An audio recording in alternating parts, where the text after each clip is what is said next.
Jesus is a man of tremendous credibility. People of all stripes admire him greatly. Central to his message was who he was and what he came to do. And he offered a unique plan of salvation to humanity. You cannot avoid the fact that Jesus was not a pluralist. He was not an inclusivist. He was an exclusivist. It was what he taught and what he taught those who followed him to teach as well. This is what motivates what Christians call the Great Commission. This is why Christians are a missionary people, and Christianity is a missionary religion. Now, there's a reason Jesus said this.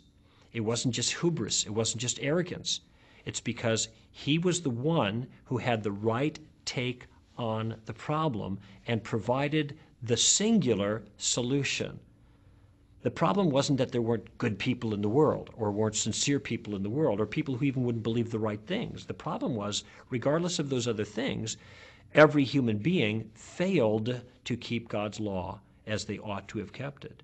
And therefore, they are many times over criminals in his court. And God's justice requires punishment for that. God's mercy is demonstrated by becoming a man in the person of Jesus. And Jesus steps into the dock in our place. And he says to the judge, his father, I will take the punishment on their behalf. Let them go. And he takes the full force of God's anger against our sin upon himself, which then becomes the grounds for forgiveness. Now we have a choice.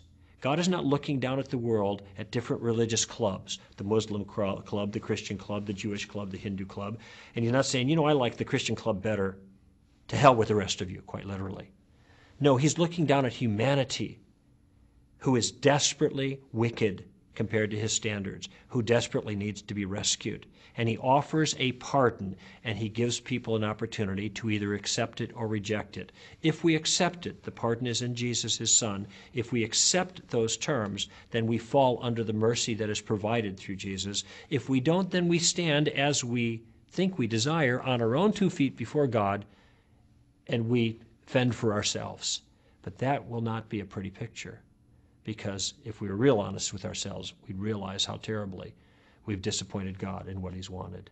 That's the choice that's put before us. Jesus gave me every reason to trust what he had to say. It's not a leap of faith. It's a step of trust based on good, solid information. And this is why the apostles weren't speaking out of the top of their head when they kept referring back to the things Jesus did. The book of Acts starts with the statement, these are things that Jesus did with many convincing proofs. Those things are available if people want to find out about them.